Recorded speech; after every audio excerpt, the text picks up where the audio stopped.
I'll be honest, I tried recording this video a couple times already. It's hard to talk about, I guess. There's just so many different things I could say and so many different things I don't want to say and so many different things that could offend people. So, I don't know, take everything I say with a grain of salt, I guess. But I'm going to talk about the Twin Towers. I don't even know where to start. The thing is, when I think about them, I try not to think about 9/11 because that was their worst day, obviously, and that was like the worst day in all of New York. So I try to focus on the time before that, and I think December 1970, oh my god. So they've been around all the 70s, all of the 80s, all of the 90s, and a little bit into the 2000s. So that's like, well, like 30 years, okay? That's 30 years. Way longer than the World Trade Center we have today. I mean, they're like, I don't know, they're a bigger part of the skyline than the new one, really. I don't know, there's so many different things I could say. There's just so many different things. Like, I love the way that it looked. It looked amazing. Like, check out the photos from like the ground floor, the lobby. I think it took up like 2 floors, but I just love the way it looks. I love like the tridents and the way it goes like this, and then they like come together and they go straight up, like all the way up to the sky. It just looks amazing. Honestly, if there was one place I could visit, it would be those towers because they just look amazing, and I don't know, it's just so sad. It's just so sad.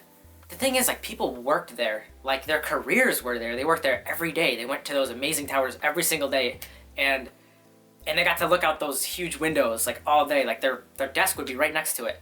In the heart of the city, in the heart of the United States. Like, I don't know. It's just the dream. But obviously, it's also the nightmare. I wrote about this in the book that I'm writing right now, which I'm not going to get into that book too much, but I wrote that they represent 2 things, the best of humanity and the worst of humanity, because they're made in New York City, which is like one of the best cities in the world, you got to admit. Pure steel and glass, and they just looked amazing. And it represented like what we're capable of as humans. But on the flip side, it also represents what we're, again, capable of as humans when they were torn down by a couple people. In the book I'm writing, I wrote about the heroes and the people who rushed in and were just completely selfless. They didn't even care about their own lives. They just ran in, and all they were focused on was saving as many people as they could. I believe the number was 417. I was just doing some research when I was writing it, but I think 417 first responders died out of the 2,970-something people. I forget the exact numbers, but I don't know. It's just, that's like, I think it was like 14%. 14% of all people who died on 9/11 were trying to prevent the attacks from being worse. It's just, it comes back to mind because of everything that's going on right now with the coronavirus. More people now have died from the coronavirus in New York City than they did in 9/11, which is really putting things into perspective for me and for a lot of people. I think we passed 4,000 the other day, people who died in New York.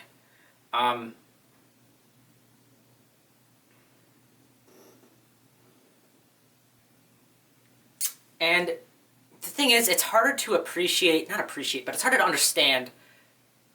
It's harder to understand how many people that is when it doesn't just happen all at once. Because the thing is, with 9/11, it was all over the news.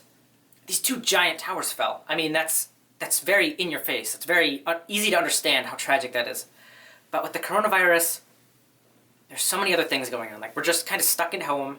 Our entire lives are flipped upside down. And little bits of people are dying every day, which is not something we should take lightly, but it kind of comes across that way when it's thousands of people a day. It really is. It's a lot of people. It's not as in your face. Like, it's all over the news, but you don't see people dying, and you don't see images of giant towers falling on the news. You just kind of hear about it.